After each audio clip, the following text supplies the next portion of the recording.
Hi, I'm Katie Couric, and welcome to Eye to Eye. If a picture is worth 1,000 words, it will take a lot of them to match the rhetoric sparked by the immigration debate. And that's just what the Border Film Project is trying to do, with images taken on the front lines of the border battle. CBS News talked to one of the project's founders about the results. We distributed hundreds of disposable cameras to two groups on different sides of the U.S. Mexico border: undocumented migrants crossing the desert and the Minutemen volunteers trying to stop them. We knew that it was a numbers game. We knew we'd have to distribute a lot to get them back. I mean, the migrants are risking their lives. They're not, expecting to become photographers when they're taking this journey. So we gave out over 600 of the migrants, and we got about 40, 50 back. And we got actually the same percentage back from the Minutemen, even though it was considerably easier for them. We distributed less, and we got back the same percentage. I was really surprised personally that the migrants took such beautiful photos. There are times when you can't tell if a professional photographer took the photo or a migrant risking his or her life crossing the desert.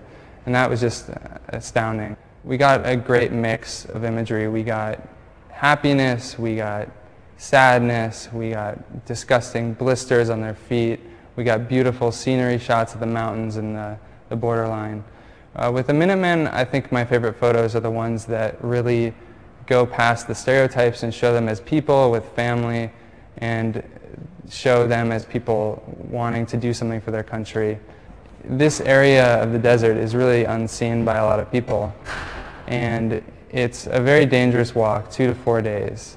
And we really wanted to give an intimate view of what these migrants have to go through to get here and how badly they want to get here, and show people what that area is like.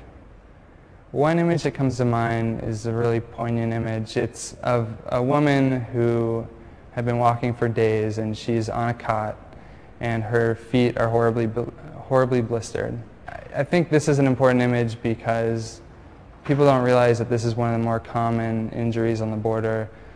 Migrants don't have the proper footwear to do 4 days of crossing, and it might be wet out there, and they get horrible blisters on their feet, and then they can't walk any longer, and that's why a lot of them die of dehydration. They're stuck on the ground, and they can't move, and they have no water. We have some very classic photos of a migrant actually climbing over the fence that looks timeless. When we first met the Minutemen, we didn't really know what to think. We had heard the stereotypes in the media, and we were a bit nervous coming to meet them.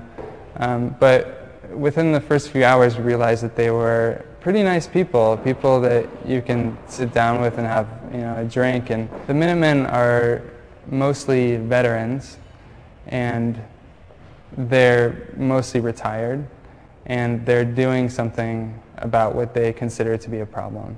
And you kind of have to respect that. I mean, you can debate whether it's the right action, but they're not complaining or talking. They're actually out there trying to make a difference. We got a stack of photographs from one migrant who developed the pictures himself, and he actually wrote comments on the back. And his journey, just based on his comments, sounds crazy. He started south of Texas, he crossed through the New Mexico desert, he ended up in the Arizona desert somehow, and then he crossed through there, ended up in Tucson, and then you see pictures he's in LA, and then he's in Oregon, and then finally we received the camera back from Atlanta, Georgia.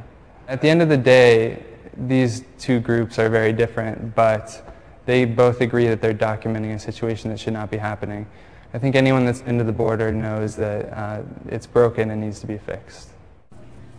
I'll be right back with a page from my notebook after this quick break.